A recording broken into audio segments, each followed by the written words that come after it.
गरीब धन जननी धन भूमि धन, धन नगरी धन देश, धन करणी धन कुल धन, जहां साधु प्रवेश। जगत गुरु तत्वदर्शी संत रामपाल जी महाराज के 74वें अवतरण दिवस के अवसर पर दिनांक 6, 7, 8 सितंबर 2024 को नेपाल सहित भारत के सभी सतलोक आश्रमों में 3 दिवसीय महासमागम का आयोजन किया जा रहा है। इस पवित्र अवसर पर 3 दिवसीय अखंड पाठ, विशाल भंडारा, विशाल सत्संग समारोह जैसे कई भव्य कार्यक्रम भी होंगे, जिसमें आप सभी नगर व ग्राम निवासियों को इस विशाल अद्वितीय भंडारे में सादर आमंत्रित किया जाता है। आयोजन स्थल का पता है सतलोक आश्रम धनाना धाम, सोनीपत, हरियाणा। इस कार्यक्रम का सीधा प्रसारण सुबह 9:15 बजे से दोपहर 12:15 बजे तक संत रामपाल जी महाराज यूट्यूब चैनल और स्पिरिचुअल लीडर संत रामपाल जी महाराज फेसबुक पेज पर भी देख सकते हैं।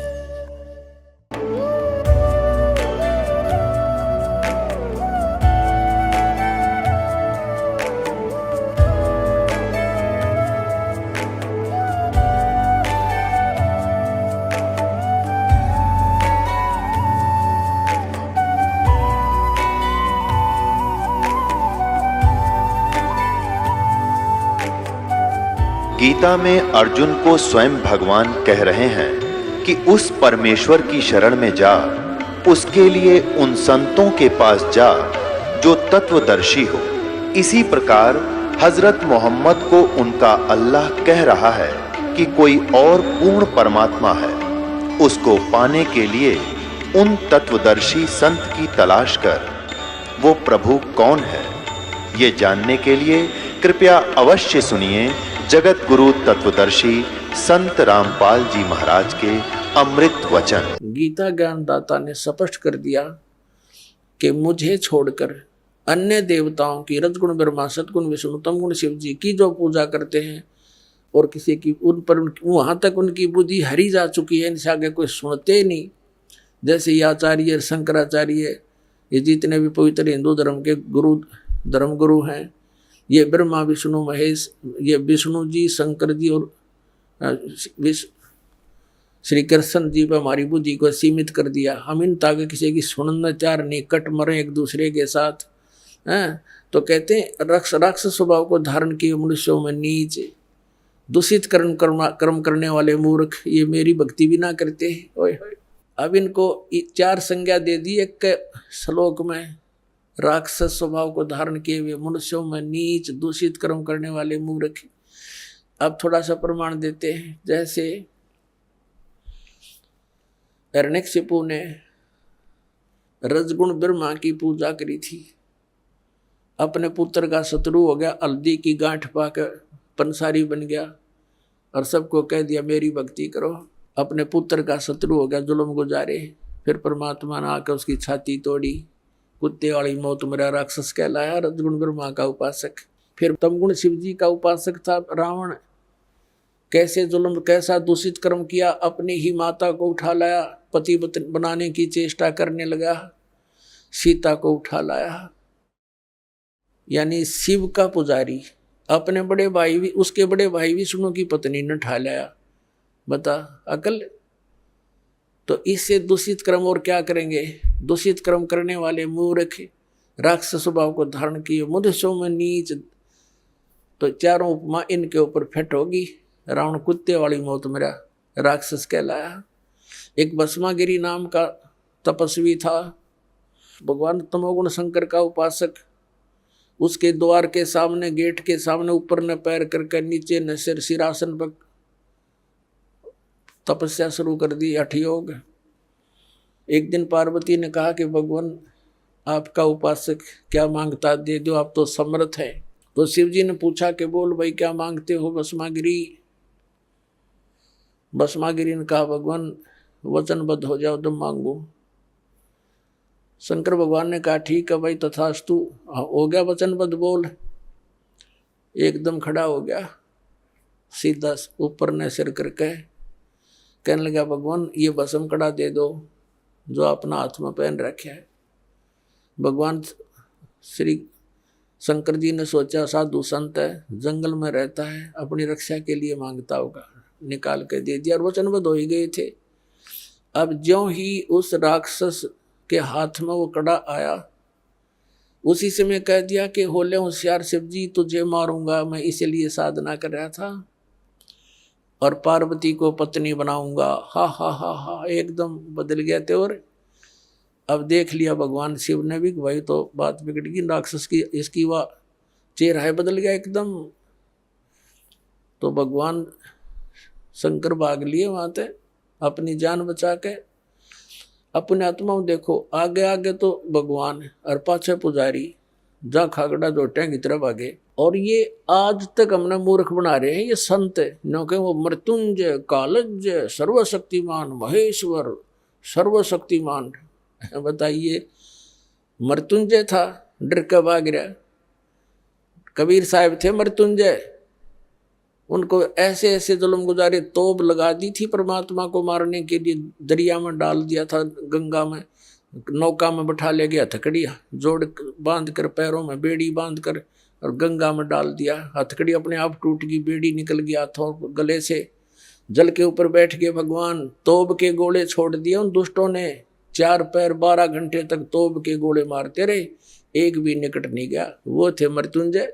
अब उधर से आगे आगे भगवान शिव जी भाग रहे हैं, पीछे पीछे भस्मागिरी फुल स्पीड पे। अब परमात्मा आकर जान बचाता है इनकी। स्वयं परमेश्वर आए, पार्वती रूप बनाया, उन दोनों के बीच में एक पेड़ के नीचे खड़े हो गए। और भस्मागिरी तो भाग्य इसलिए रहा था, उसने पार्वती रूप में भगवान ने कहा रुक जाओ रुक जाओ, वो रुक गया उसने तो। और ये भी कह दिया कि अब क्यों डरते हो, तो रुकेगा नहीं, पता नहीं कहाँ जाएगा, जाने दो इसको, आ जाओ बैठो। अब भस्मागिरी का लाड़ पड़े रही थी, उड़े डट गया। तो अब भस्मागिरी से पार्वती रूप में भगवान ने कहा कि कुछ डांस वांस करके दिखा मुझे, ताकि मेरी आत्मा प्रसन्न हो तेरे से। तो वो कहने लगा, मैं ऋषि तपस्वी व्यक्ति, मैंने कभी डांस किया नहीं। तो पार्वती रूप में परमात्मा ने कहा, ला मैं सिखाती हूँ, ऐसे कर, इस पैर ने ऐसे कर, इस हाथ ने ऐसे कर, इसने ऐसे कर, और ऊपर कर। जिसमें कड़ा ले रखा था ना भस्म कंडा, उसको जब सिर पा लिया भस्मागिरी का, जब कह दिया भस्म, और भस्मागिरी मर गया। उस कड़े को लेकर विष्णु रूप धारण करके परमेश्वर और शिव जी के सामने काफी दूर आगे खड़े प्रकट हो गए। और शिव जी पीछे देखकर भाग गए और कहा, भाग ले विष्णु भाग ले,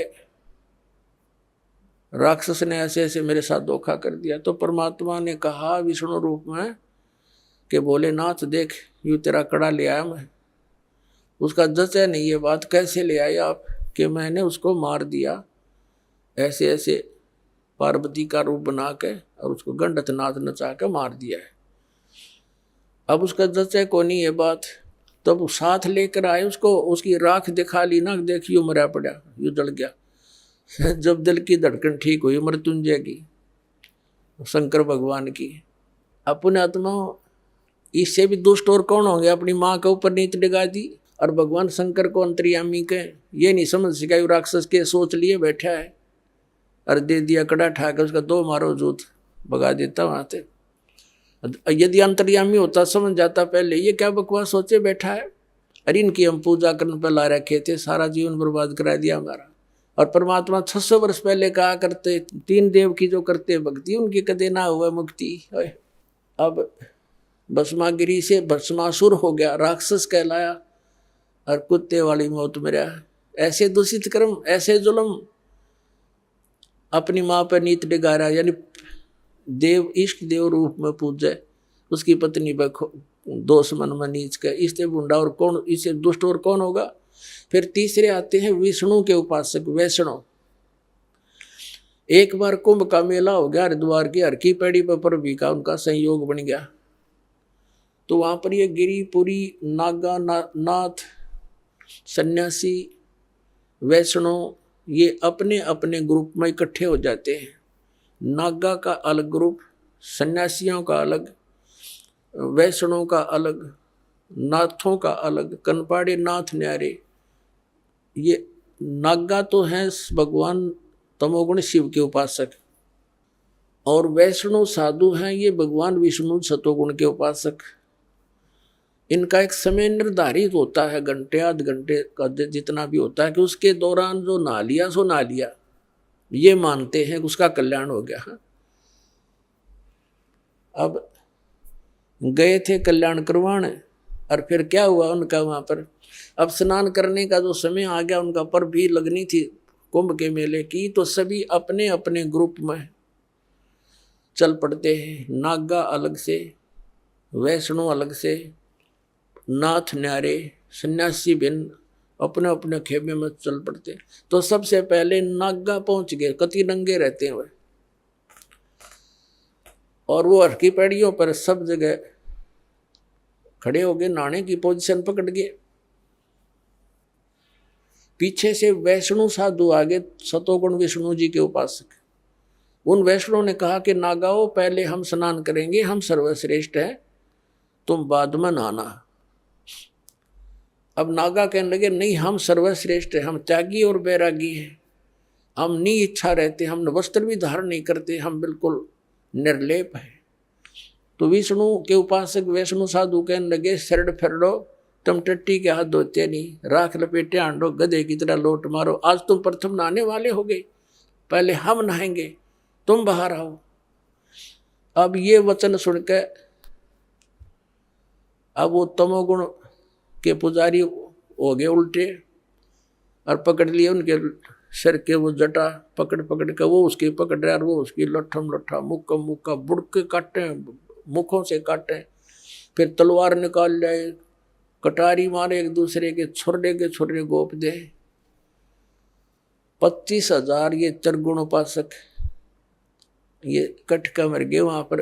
हर पैड़ी के ऊपर, हर की पैड़ियों पे गंगा का पानी लाल बना दिया, लाश उसके अंदर 100 बहा दिए नरे। तो इसके विषय में सूक्ष्म वेद के अंदर परमात्मा ने कहा है,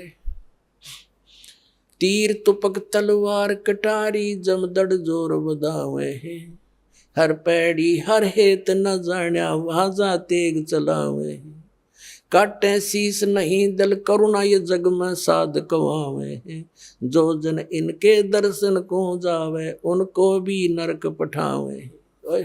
अब क्या बताते हैं कि तीर कटारी तलवार ठोके एक दूसरे में, अरे ये तीर तुपक तलवार कटारी नौके जम धड़ जोर बधावे हैं, यानी कति डट के युद्ध किया उन्होंने।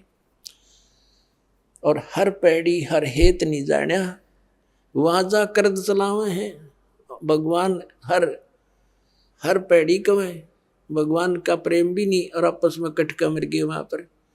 काटे शीस नहीं दल करुणा ये जग में साध कवावे हैं, इनका इतनी दया नहीं, राक्षस से भी बुरे ये। काटे शीस नहीं दल करुणा ये जग में साध कवावे हैं, और जो जन इनके दर्शन को जावे, इसे ऐसे व्यक्तियों के पास जो जागा उनको यही पाठ पढ़ाओगे कटने और मरने का, तो उनको भी नरक पठावे। तो पुण्यात्मा परमात्मा 600 वर्ष पहले कहा करते, गुण तीनों की भक्ति में ये भूल पड़ो संसार, कहे कबीर निज नाम बिना कैसे उतरो पार, तीन देव की जो करते भक्ति उनकी कदे न होवे मुक्ति। अपने आत्मा परमात्मा ये कहा करते कि उन्होंने ये नहीं कहा कि ये हमारे ब्रह्मा विष्णु महेश तुम्हारे दुश्मन नहीं बताए, ये अपने भाई बहन हैं और काल का फंस गई अच्छी आत्माएं हैं, इनको बना दिया यहाँ का चौधरी, इनकी मृत्यु होगी जब इनको गधे बना कर छोड़ देगा और नई तैयार कर लेगा। आप मत, ये तो हमारा दुरुपयोग कर रहा है। और दुर्भाग्य उन देवताओं का, ब्रह्मा विष्णु महेश का, जो आज स्वर्ग में बैठे हैं, उनके हाथ से ये प्राइम टाइम निकल गया इनका, जो आज आपको प्राप्त हो रहा है, ये समय है।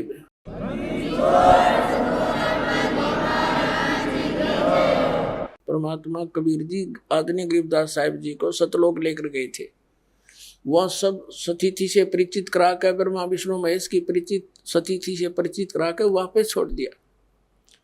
उसके बाद उन्होंने कहा था, तीनों देवा कमल दल बसे, ये ब्रह्मा विष्णु महेश, प्रथम इनकी वंदना फिर सुन सतगुरु उपदेश। उन्होंने कहा था कि ब्रह्मा विष्णु ये तीनों देवा कमल दल में बसते, हमारे कमलों में, इन दलों में अंदर रहते हैं, और प्रथम इनकी वंदना, ये मंत्र जो करते हैं इनकी साधना करते हैं, और फिर सुन सतगुरु उपदेश, सतगुरु के ज्ञान को सुनो और उसका पूरा कंप्लीट कोर्स लो, तब ये बात बनेगी। अब ब्रह्मा विष्णु महेश हमारे कोई दुश्मन नहीं है। कई कहते हैं कि आपके गुरुजी तो ब्रह्मा विष्णु महेश को छुड़वाते हैं। ब्रह्मा विष्णु महेश को हम छुड़वा सकते हैं? हम कोई बालक हैं? अब जैसे ऊर्ध्व मूलम अधः शाखम, ऊपर को जड़ वाला, नीचे को तीनों गुण रूपी शाखा वाला, उल्टा लटका हुआ संसार रूपी वृक्ष है। अब इसमें क्या है? ऊपर को जड़ता पूर्ण परमात्मा, नीचे को तीनों गुण रूपी संसार रूपी वृक्ष की शाखा है। तो क्या कोई शाखा को काट देगा बुद्धिमान व्यक्ति? पेड़ की शाखा को कोई काटने की कहेगा कि इसको तो फेंक दो काट के, फिर लटका के करेंगे बाकी का हम? परमात्मा कहा करते कि जैसे कोई हमने भक्ति रूपी पौधा बीजना है और हम नर्सरी से कोई पौधा लाए, कैसे बीजेंगे? उसको गड्ढा खोदेंगे और उस गड्ढे में उसको जड़ों की तरफ से दबाकर मिट्टी में, फिर उस जड़ों की मूल की सिंचाई करेंगे। तो मूल की यानी जड़ की पूजा करेंगे हम, तो वो पौधा पेड़ बनेगा, उसकी टहनियाँ बड़ी बड़ी हो जाएंगी, तीनों गुण रूपी शाखा। तो उन शाखाओं का फल लगेगा, और फल के लिए हम सारा प्रोसेस अपना कर रहे हैं, फल प्राप्ति के लिए हम कर रहे हैं। तो वो हमने तोड़ने नहीं होते, हमने ऐसे करना है, अपनी way of worship according to the spiritual करना है, शास्त्रों के अनुसार करना। देखना, ये समझ लो हम एक पौधा लाए तो ये है बुद्धिमता। जड़ों को गमले में यानी मिट्टी में डाला, दबा दिया और पूजा शुरू कर दी, सिंचाई। ये जड़ कबीर परमात्मा है इस संसार रूपी वृक्ष की। अब ये हमने जड़ों को पूजना है, इन ब्रह्मा विष्णु महेश की पूजा नहीं कर। हम क्या कर रहे हैं? ऐसे कर रहे हैं। यह बता बाल कौन काम कर रखे हमने? हंसी नहीं आवे। हम ऐसी पूजा कर रहे हैं, उल्टा काम कर लिया हमने। ब्रह्मा विष्णु महेश को हम इष्ट रूप में पूज रहे हैं, गमले में ला दिए ब्रह्मा विष्णु महेश और ये पूजा कर रहे हैं। तो कोई क्या कहेगा? समझदार व्यक्ति ने घर सीधा कर ले इसने, और वो लड़े, हट जा दूर, खबरदार तूने क्या कर दिया। अब देखो जड़ छोड़ दी हमने, अब जड़ ऊपर रहेगी तो पौधा, भक्ति रूपी पौधा सूख गया, ये यूजलेस है। ये शास्त्र विधि को त्याग कर शास्त्र विरुद्ध साधना है, ये उल्टा लट बीजा हुआ भक्ति रूपी पौधा। और हमने ऐसे करने को कहा, तो इसमें इसकी पूजा करेंगे भगवान कबीर साहब की, फिर हमारे शास्त्र अनुकूल कर्म बनेंगे। शास्त्र अनुकूल संस्कार होने से ये फल ब्रह्मा विष्णु महेश ने देना हमारे को, क्योंकि यहाँ के ये प्रधान है, इविन का फल लगेंगे। अब इसका प्रमाण देते हैं। अपने आत्माओं परमात्मा ये कहा करते, तुम साधना ठीक करो और फिर अब आपको लाभ होगा पूरा। अब तुम साधना कर रहे हो उनकी जो आपको कुछ दे ही नहीं सकते। अब जैसे आप किसी फैक्ट्री मालिक की नौकरी कर रहे हो, तो नौकरी उसकी कर रहे हो, आपकी हाजिरी लगकर तनख्वाह बनकर कैशियर के पास आती है, अकाउंटेंट के पास आती है। अब तनख्वाह तो देंगे अकाउंटेंट और वो कैशियर, लेकिन वो देंगे आपका वर्क डन, और वो भी उस मालिक की मजदूरी करोगे। तो यदि उस आप लागे अकाउंटेंट और कैशियर की जूते साफ करन, उसकी प्लेट धोना, वह नौकरी दी छोड़ आपने, वो खा के देंगे आपको, लोग बाजा चाह बिना प्याओ टाइम पे।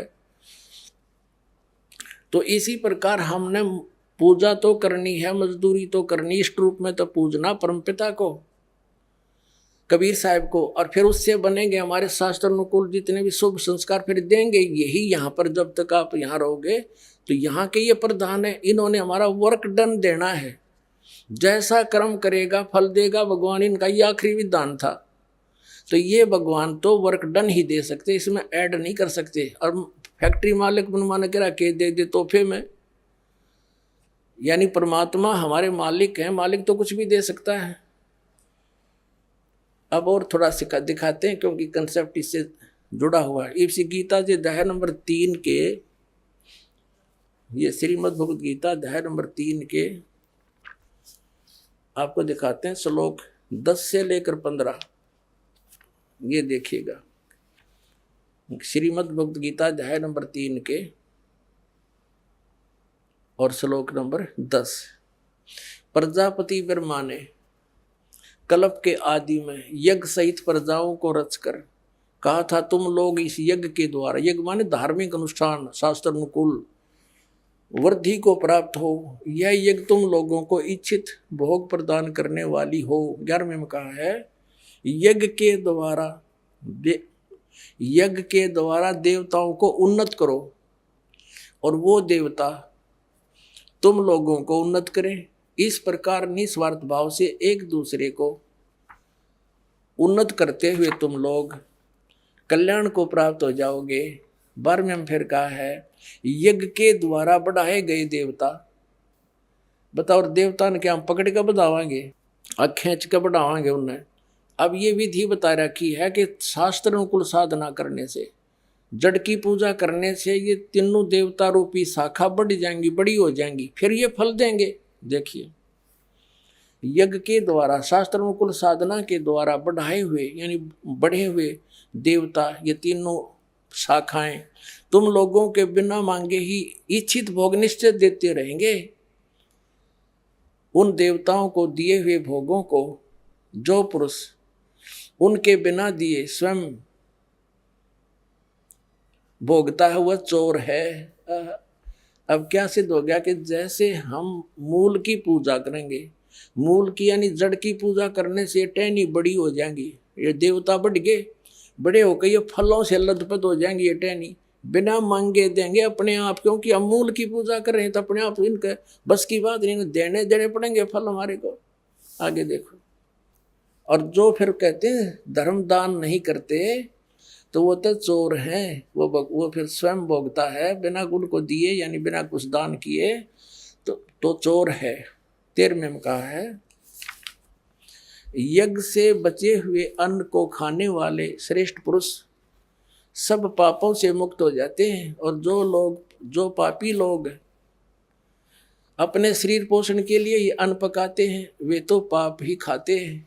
अपने आत्माओं, यहाँ पर इस सतलोक आश्रम बरवाला जिला हिसार हरियाणा में पूरे विश्व में एक ही स्थान है जहाँ शास्त्र अनुकूल साधना होती है।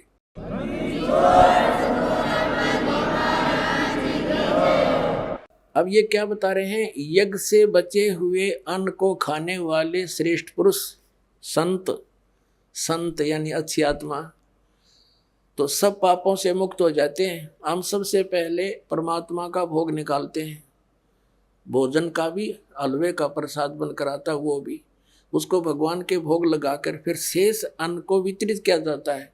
तो ये कहते हैं यज्ञ से बचे हुए अन्न को खाने वाले संत, साधु संत भक्त, यज्ञ से बचे हुए अन्न को खाने वाले संत है, यानी साधु संत भक्त आत्माएं, अच्छी आत्माएं सब पापों से मुक्त हो जाते हैं।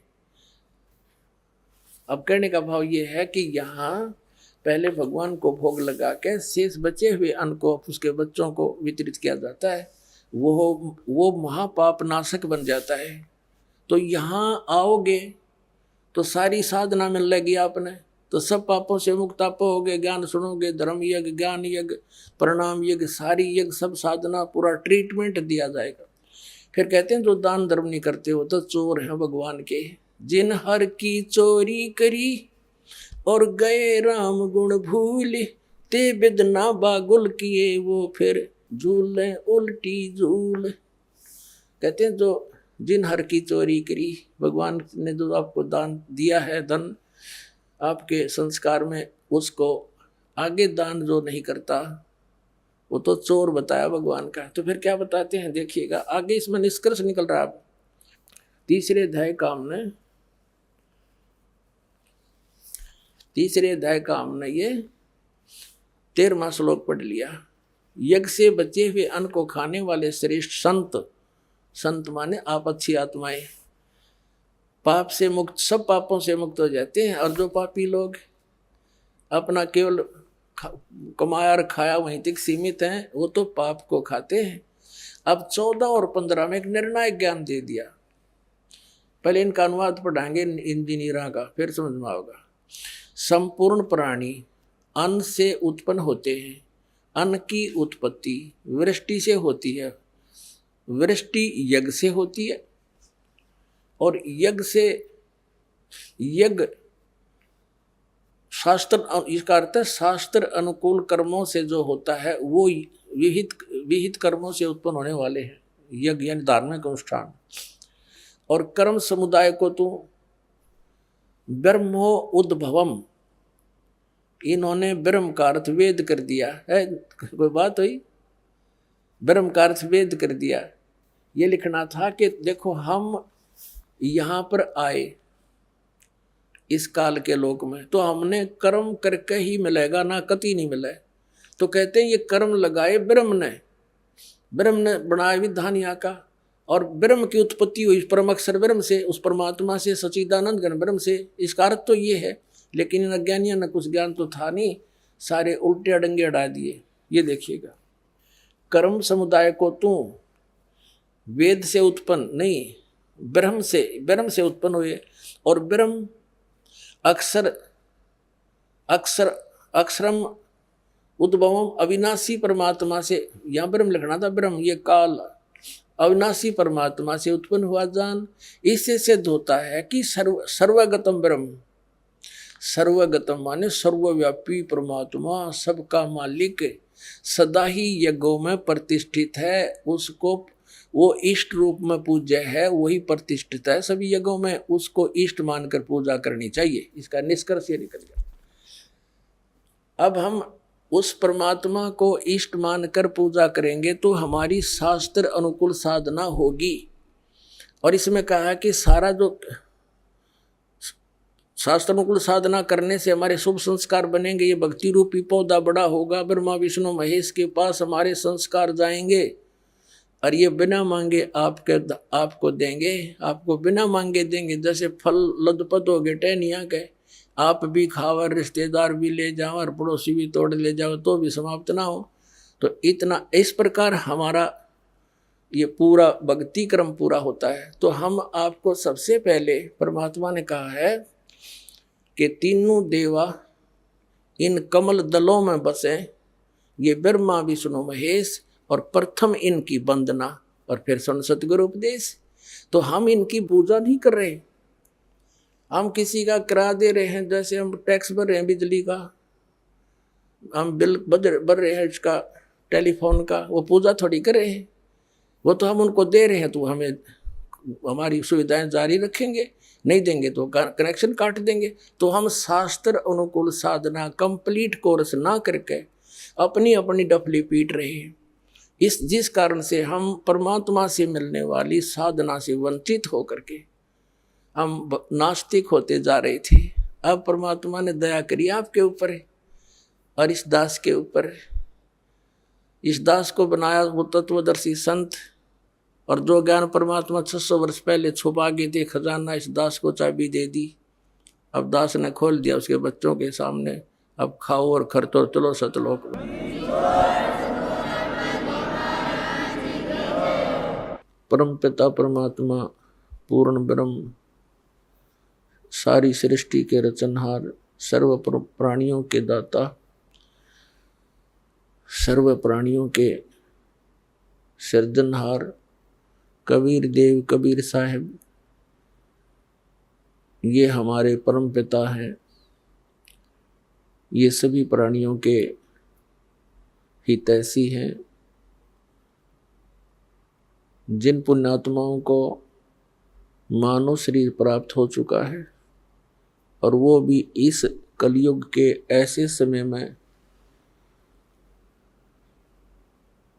जिसको कलयुग का मोक्ष समय कह सकते हैं। तो धन्य है उन पुण्यात्माओं के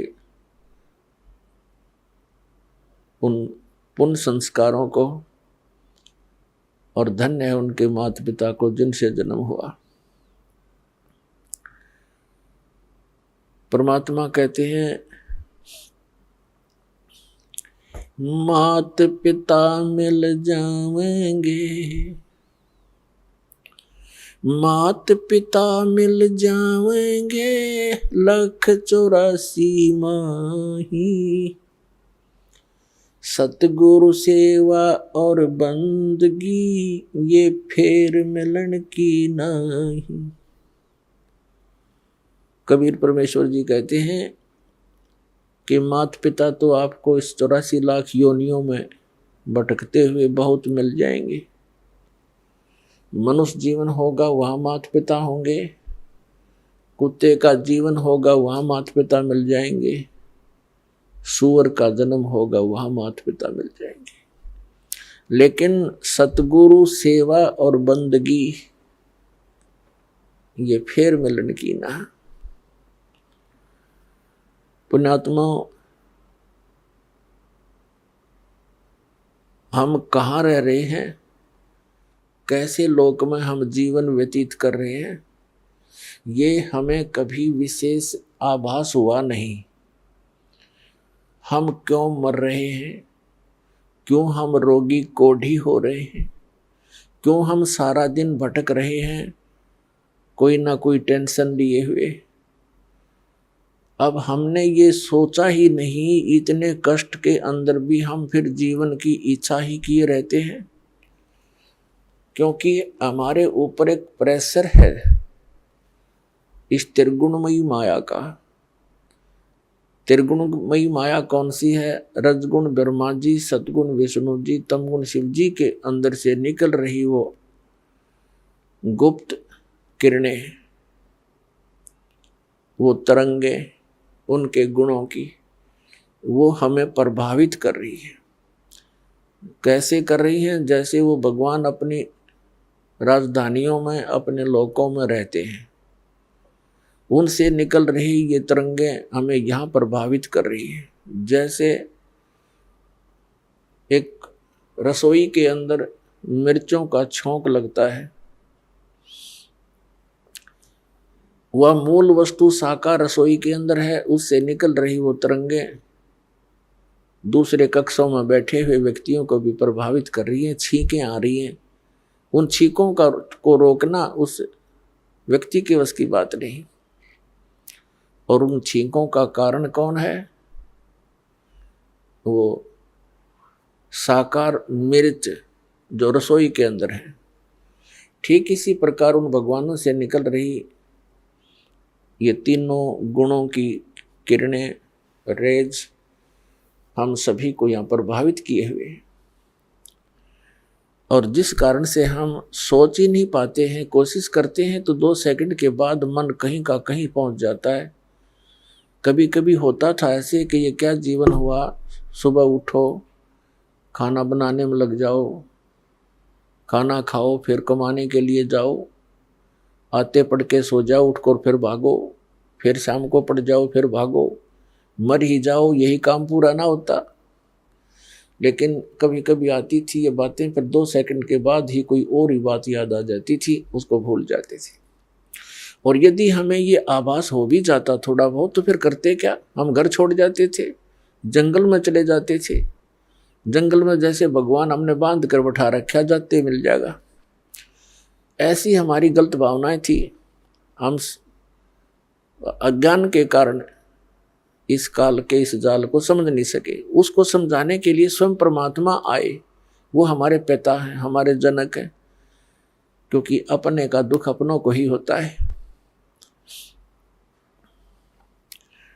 तो इसके लिए परमात्मा कहते हैं, कबीर ये माया अटपटी और सब गट आण अड़ी, किस किस न समझाऊं या कुआ भांग पड़ी।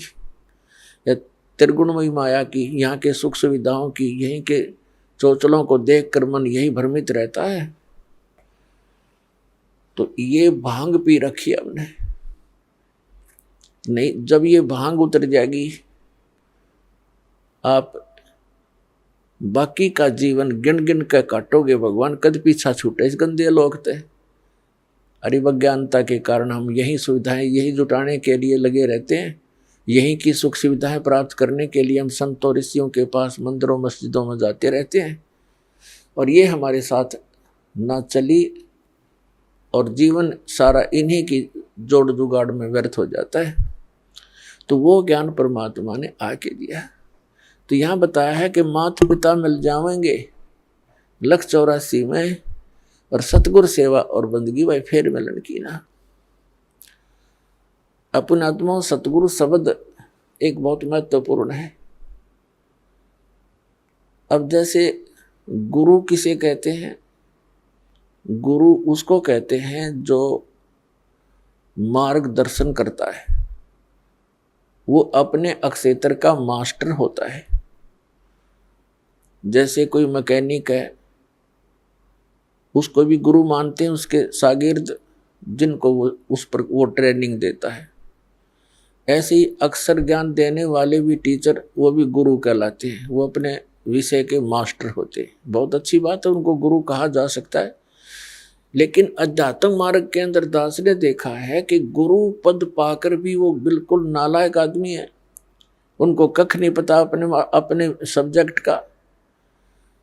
अब जो आध्यात्मिक टीचर हैं, गुरु हैं, तो उनको अपने सिलेबस का ज्ञान होना चाहिए, तो वो टीचर हैं। न काहे के टीचर हो तो बकवादी इंसान है।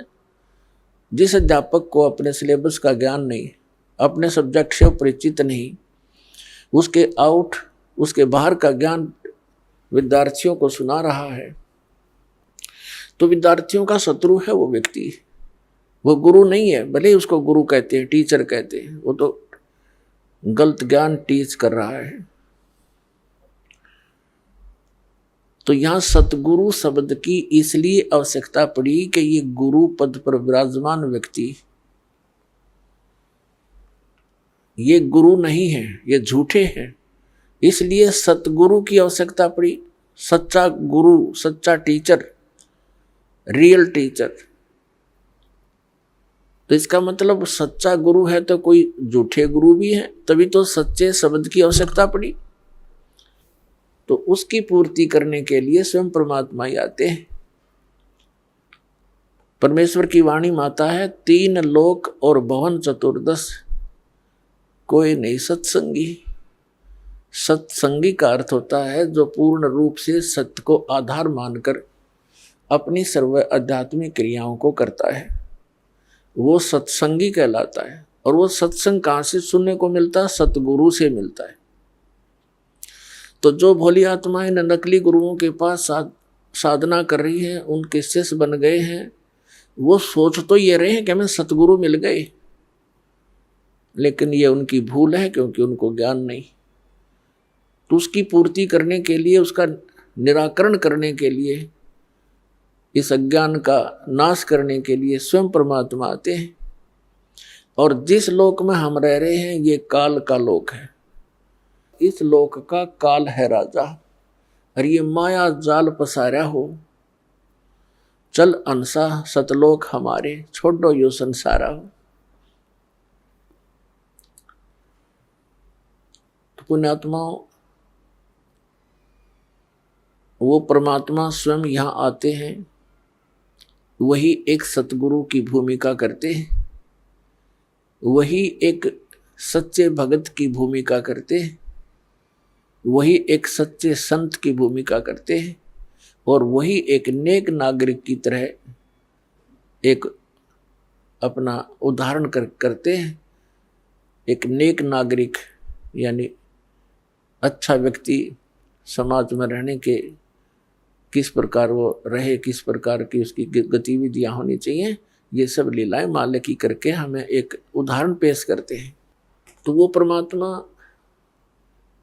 पूर्ण ब्रह्म, जिसको सतपुरुष भी कहते हैं, उसी को अमर पुरुष भी कहते हैं, उसी को अकाल मूर्त, शब्द स्वरूपी राम और सतपुरुष,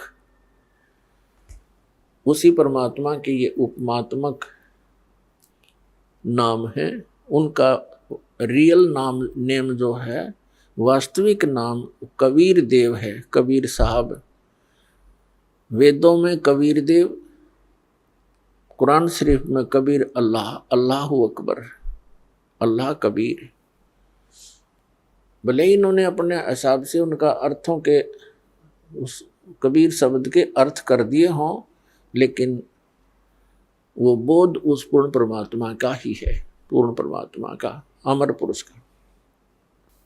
कबीर परमेश्वर जी ने 600 वर्ष पहले जब इस कलयुग में आए थे, सन 1398 से सन 1518 तक 120 वर्ष परमात्मा यहाँ रहे और एक जन साधारण जैसी लीला की, जो कि वो प्रत्येक युग में ऐसी एक लीला करते ही करते हैं।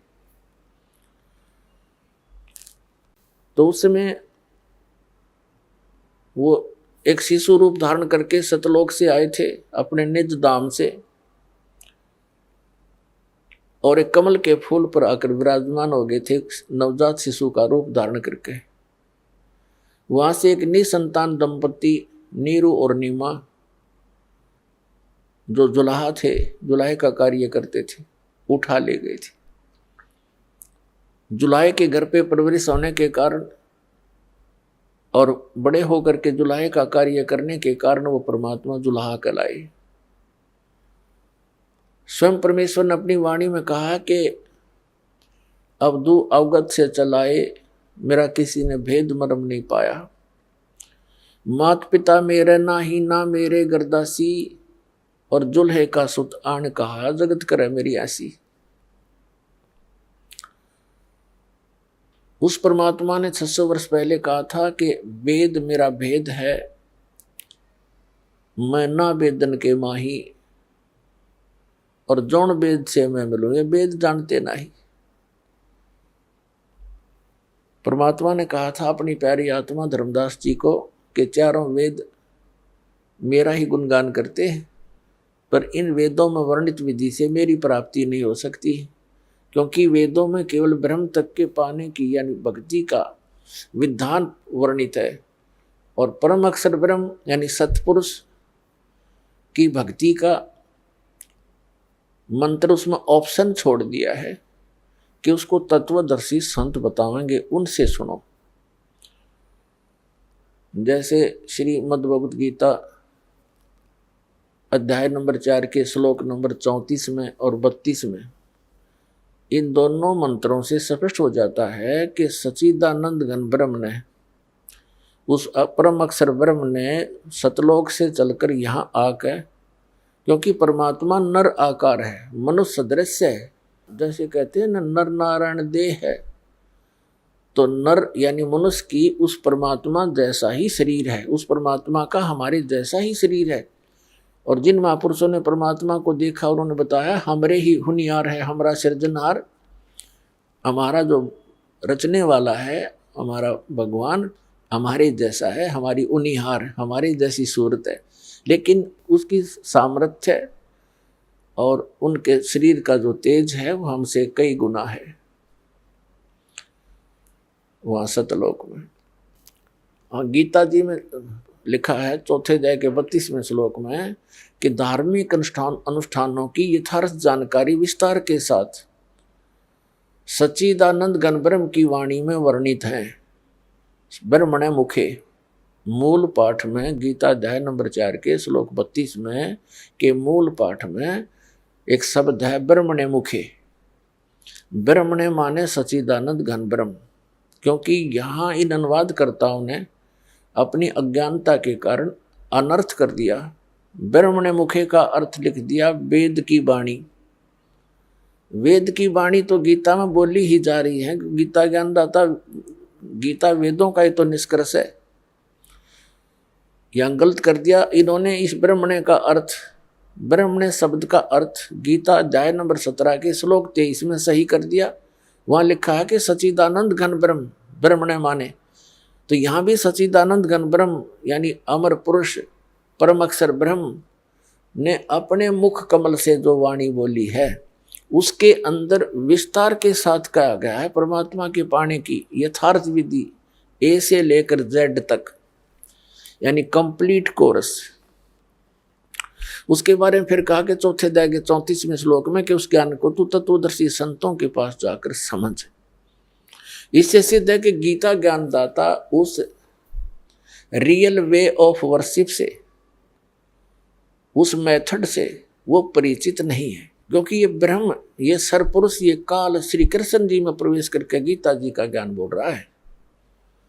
तो वो कहता है मुझ ब्रह्म का केवल एक ओम अक्षर है, नथिंग एल्स। और भी जो तुम अटपट करते हो, ओम नमः शिवाय, ओम भागवते वासुदेव, फलाना फलाना, ये सब बकवादे हैं, ये मंत्र नहीं है। गीता एक ऑथेंटिक सदग्रंथ है, होली बुक है, कोई बालकों के डूम बाट के गीत नहीं है इसके अंदर। तो हमने इन सदग्रंथों को आधार मानकर अपनी भक्ति को सुचारू करना है, अन्य छोड़ देना है जो गलतियां, जो गलत साधना हम करें। गीता अध्याय नंबर 16 के श्लोक नंबर 23 और 24 में यही दृढ़ किया गया है कि जो शास्त्र विधि को त्याग कर मनमाना आचरण करते हैं उनको न तो सुख होता है, न उनको कोई सिद्धि प्राप्त होती है, न उनकी कोई गति होगी, तो यूजलेस। इससे तेरे लिए अर्जुन कर्तव्य की अवस्था में ये सदग्रंथ ही प्रमाण है। इन्हीं के आधार से जो करनी चाहिए साधना और ना करने योग्य है उनको त्याग देना चाहिए, करनी चाहिए उनको ग्रहण करना चाहिए। इससे अपने भक्ति मार्ग को सुचारू करना, किसी की दंत कथा पर विश्वास मत करना।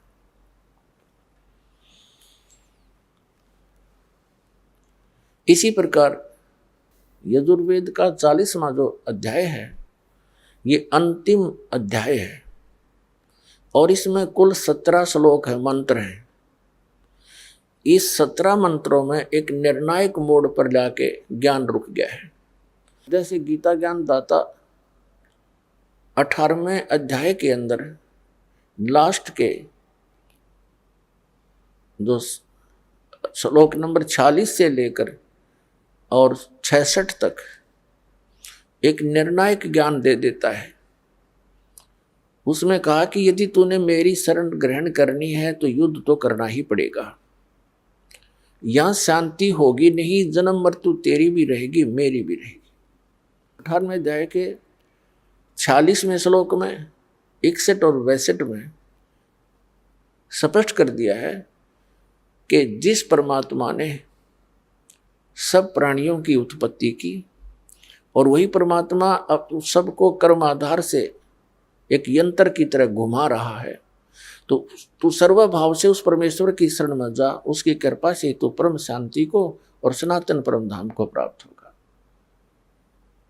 18वें अध्याय के 63वें श्लोक में कहता है गीता ज्ञानदाता कि अर्जुन, जो मैंने गुप्त से गुप्त ज्ञान कहना था तेरे तो कह दिया, इस गीता का ज्ञान।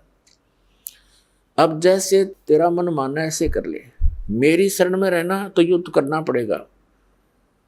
8वें अध्याय के 5 और 7वें श्लोकों में कहता है तो मुझ में मन वाला हो, मेरे में भाव बना, मेरा सिमरण कर, युद्ध भी कर, मुझे ही प्राप्त होगा। फिर तुरंत 8वें अध्याय के 8, 9, 10 में 3 श्लोकों में कहा कि उस परमेश्वर की शरण में जाना है, उसकी भक्ति करेगा तो उसकी शरण में जाएगा, मेरी भक्ति करेगा तो मेरे पास रहेगा, उसकी भक्ति करेगा तो उसके पास पहुंच जाएगा। 18वें अध्याय के 63वें श्लोक में गीता ज्ञानदाता कहता है कि अब तू सोच ले तूने कौन सा फैसला करना है, मेरी शरण में रहना है तो 18वें अध्याय के 65वें श्लोक में कहा कि मुझ में मन वाला हो, मुझे नमस्कार कर और मेरा ही स्मरण कर, मुझे ही प्राप्त होगा, डोंट वरी। फिर 18वें अध्याय के 64वें श्लोक में गीता ज्ञानदाता कहता तुझे एक गुप्त से और गुप्त भेद बता देता हूं कि जिस परमात्मा के शरण में जाने को मैं तुझे कह रहा हूं, 18वें अध्याय के 62वें श्लोक में, वो मेरा भी इष्ट देव है। ये गुप्त भेद है, मैंने तो ये मेरा गुप्त से गुप्त तुझे बता दिया है। एक तो गुप्त तो बता चुका है 18वें अध्याय के 63वें श्लोक में कि ये अति गोपनीय से भी गोपनीय ज्ञान तेरे को गीता वाला मैंने सुना दिया है, तो फैसला कर ले, डिसीजन कर ले, तूने मेरी शरण में रहना, युद्ध करना पड़ेगा और जन्म मृत्यु तेरी भी बनी रहेगी मेरी भी रहेगी, ये तो समाप्त हो ही नहीं सकती। और उसकी शरण में जाना है तो उसकी शरण में जा, उसको उसके लिए संतों को खोज ले, मुझे नहीं मालूम। फिर 18वें अध्याय के 64वें श्लोक में तुरंत कहता है कि एक गुप्त और बताऊं, सुने, दोबारा सुन। मेरा पूज्य देव इष्ट देव वही है। परमात्मा ने कहा था, अवगत से चल आया, मेरा कोई भेद मरम नहीं पाया। गोरखनाथ जी के साथ जब गोष्ठी हुई थी ज्ञान की परमात्मा के साथ गोरखनाथ से, तब परमात्मा ने कहा था कि अवधू मैं अवगत से चल आया, मेरा कोई भेद मरम नहीं पाया। मात पिता मेरा नहीं, ना मेरे गरदासी, मैं दुल्हे का सुत आन कहा, जगत करे मेरी ऐसी। और फिर कहा था, तेरा ज्योत स्वरूपी अलख निरंजन वो धरता ध्यान हमारा। क्योंकि ये जितने भी काल के पुजारी हैं, ब्रह्म पुजारी हैं, उसको अलख निरंजन बोलते हैं कि वो तेरा अलख निरंजन वो धरता ध्यान हमारा, वो भी हमारा ध्यान करता है, तभी अपना गुजारा चला रहा है 21 ब्रह्मांड का। हम फिर उसी प्रसंग पर आते हैं। तो 18वें अध्याय के 62, 63, 64, 65 और 66 में कति निर्णायक ज्ञान है। अब 65 में कहा कि तू मुझ में मन वाला हो, मेरा भक्त बन, मुझे नमस्कार कर, तो मुझे ही प्राप्त होगा, चिंता मत कर। फिर 18वें अध्याय के 66वें श्लोक में कहा कि यदि तूने उसकी शरण में जाना है, उस परम अक्षर ब्रह्म की शरण में, जिसके विषय में 8वें अध्याय के गीता के प्रथम मंत्र में अर्जुन के पूछने पर कि किम तत्परम, उसका उत्तर दिया है गीता ज्ञानदाता ने 3रे मंत्र में गीता अध्याय 8 के, कि वो परम अक्षर ब्रह्म है।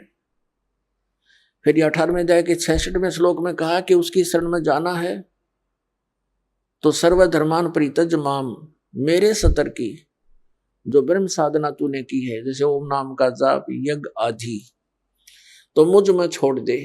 आइए अब हम उन श्रद्धालुओं के अनुभव जानते हैं जो जगत गुरु तत्वदर्शी संत रामपाल जी महाराज जी से दीक्षा प्राप्त कर चुके हैं तथा उनके द्वारा बताए गए भक्ति मार्ग पर चल रहे हैं। नमस्कार जी। सर जी। क्या नाम है जी आपका? नीतू टोंडी। नीतू जी, आप कहाँ से हैं? मैं गरेबन छुरा से हूँ सर जी। नीतू जी, संत रामपाल जी महाराज से नाम दीक्षा आपने कब ली? मैं 2019 8वां महीना में ली हूँ सर।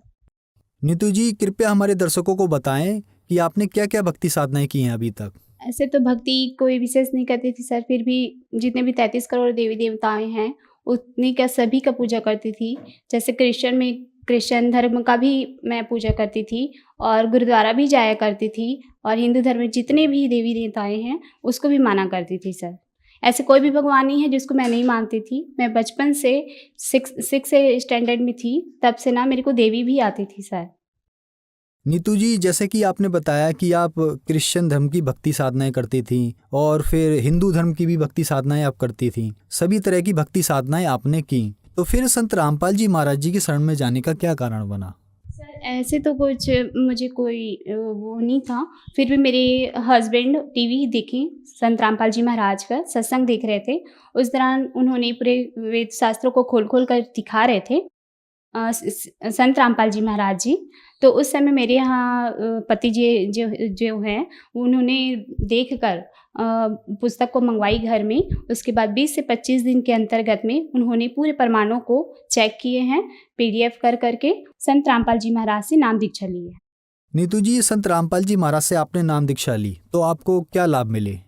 हमारे भगत जी को ऐसे एलर्जी था जिसमें खट्टा खा भी नहीं सकते थे, ना ही मीठा खा सकते थे, और धूल से भी ऐसे बहुत सारे एलर्जी था, और उनको इतनी सांस लेने में दिक्कत हो जाती जिसमें लेफ्ट नोज में उसका साइनोसाइटिस था, इसको कहते हैं, और उसको मतलब खा भी नहीं पाते थे और ठीक से श्वास नहीं ले पाते थे। उसको इतना ज़्यादा दिक्कत हो जा रही थी जिसमें उसका श्वास रुक भी जाता था। हमें ऐसा लगता था कि कुछ भी हो जाएगा, और मैं बहुत रोने लग जाती थी। उसके बाद हम लोग डॉक्टर से चेकअप करवाएं कि इसको हो क्या रहा है। फिर बताएं कि रिपोर्ट में आया है कि साइनोसाइटिस उसको एक बीमारी है जिसमें से सांस लेने में दिक्कत लगती है और ऑपरेशन भी करवाना पड़ेगा। जैसे रायपुर में हम लोग एम्स हॉस्पिटल में दिखाए हैं, डॉक्टर भट्टर जी को भी दिखाए हैं, रायपुर के ही फेमस डॉक्टर हैं, और BO टंडन सर जी हैं छुरा में, उसको भी दिखाएं। तो उन्होंने बताया कि साइनोसाइटिस एक बीमारी है, ऑपरेशन करवाना पड़ेगा। तो संत रामपाल जी महाराज से जैसे ही नाम दीक्षा लिए 10 से 15 दिन के अंतर्गत मालिक की ऐसी दया हुई, संत रामपाल जी महाराज की ऐसी दया हुई, जिसमें से अब पूरी तरीके से मेरे भगत जी ठीक हो गए।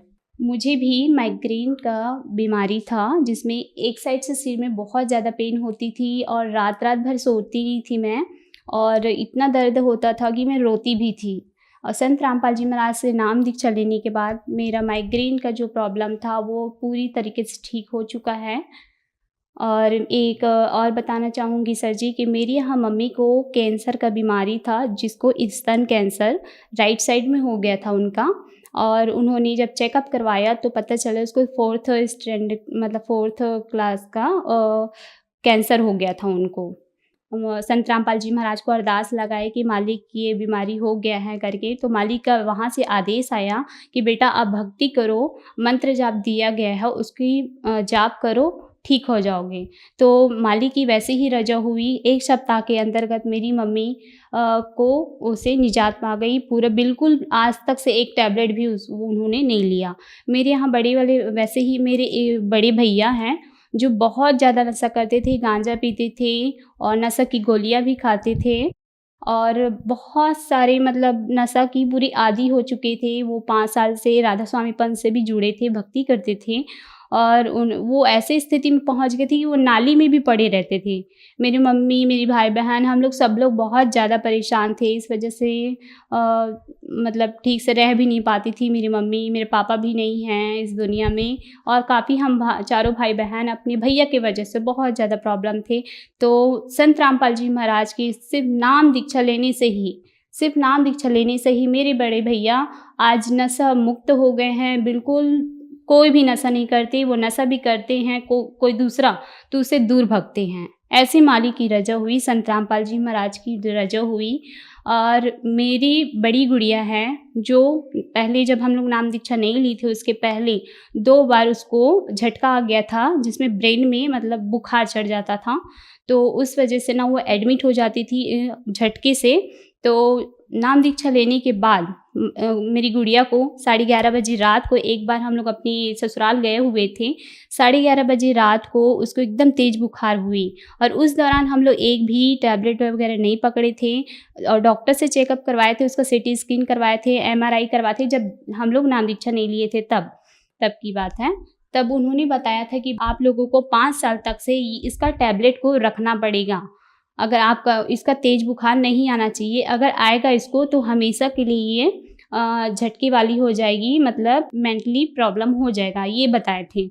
तो हम लोग उस नाम दीक्षा लेने के बाद तो उस टैबलेट को लेना मैं भूल गई, और उस टाइम हम लोग अपनी ससुराल में गए थे। 11:30 बजे समथिंग कुछ समय में मेरी बेटी को, बड़ी वाली गुड़िया को फिर से फीवर हो गई, और हम लोग के पास कोई ऑप्शन नहीं था, कोई टैबलेट नहीं था। बस संत रामपाल जी महाराज बस को याद किए, उसके दंडवत स्थान पर गए, दंडवत स्थान पर जाके प्रणाम करके मालिक को, संत रामपाल जी महाराज को हम लोग अरदास लाए कि हे मालिक, आप ही हो जो हमारी बेटी को बचा सकते हो, और तो अब कोई रास्ता नहीं है। ये कहकर हम लोग सिर्फ जब नाम दीक्षा दिया जाता है उस समय बॉटल में चरणामृत दिया जाता है, तो उसमें से थोड़ा सा हम लोग अपनी बड़ी वाली गुड़िया को पिलाए, और सिर्फ 1-2 सेकंड के ही अंतर्गत मेरी गुड़िया पूरा पसीना पसीना हो गई। मतलब कहने का मतलब ये है कि फीवर पूरा उतर गया। उसके बाद आज तक से ऐसे झटके के कोई प्रॉब्लम नहीं है मेरी बेटी को,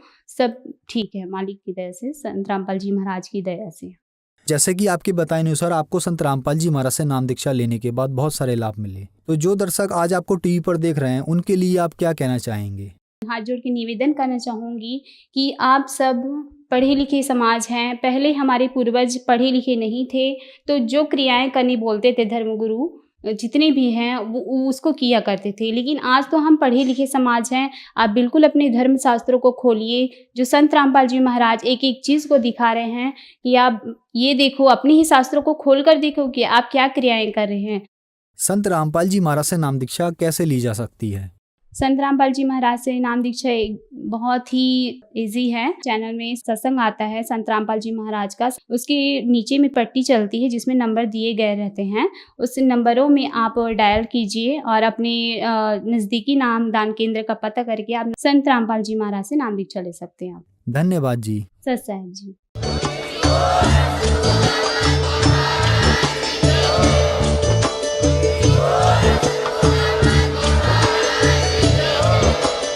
आप सुन रहे थे जगत गुरु तत्वदर्शी संत रामपाल जी महाराज जी के मंगल प्रवचन। अधिक जानकारी के लिए विजिट कीजिए हमारी वेबसाइट www.jagatgururampalji.org। संत रामपाल जी महाराज जी के शुभ आशीर्वाद से पूरे विश्व भर में 500 से भी ज्यादा नाम दीक्षा केंद्र हैं, जिन पर संत रामपाल जी महाराज जी द्वारा ऑनलाइन निशुल्क नाम दीक्षा दी जा रही है। अपने नजदीकी नाम दीक्षा केंद्र का पता करने के लिए संपर्क करें 8222880541।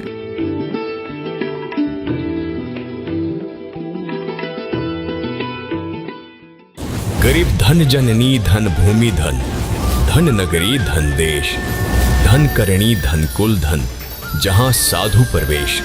जगत गुरु तत्वदर्शी संत रामपाल जी महाराज के 74वें अवतरण दिवस के अवसर पर दिनांक 6, 7, 8 सितंबर 2024 को नेपाल सहित भारत के सभी सतलोक आश्रमों में 3 दिवसीय महासमागम का आयोजन किया जा रहा है।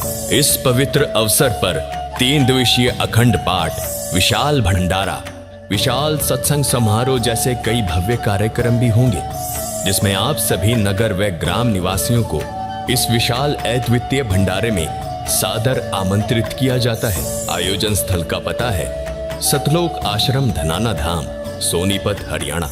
इस कार्यक्रम का सीधा प्रसारण सुबह 9:15 बजे से दोपहर 12:15 बजे तक संत रामपाल जी महाराज यूट्यूब चैनल और स्पिरिचुअल लीडर संत रामपाल जी महाराज फेसबुक पेज पर भी देख सकते हैं।